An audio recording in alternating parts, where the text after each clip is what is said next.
English grammar. New concept, new thing. See what is new today. Today new is one sentence is there. Just only change this sentence into passive voice.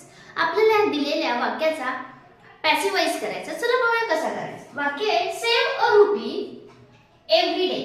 जेव्हा वर्बने म्हणजे क्रियापदाने जर sentence सुरू होत असेल, वाक्य जर क्रियापदाने चालू होत असेल तर तेव्हा त्याचा passive voice करताना आपल्याला लेटने चालू करावं लागेल. ओके, लेटच्या नंतर येणार आहे लेट प्लस ऑब्जेक्ट घ्यायचं प्लस बी घ्यायचं प्लस बी चा थर्ड फॉर्म देन कॉम्प्लिमेंटरी. चला पाहूया असा लेट सगळीकडेच लेट आहे then oh object late a rupees complimentary every day late a rupees परत काय बी इथं बी नाहीये इथं आहे ओके हा ऑप्शन गेला let a rupees be v3 save every day. It means answer of the question is option number 3.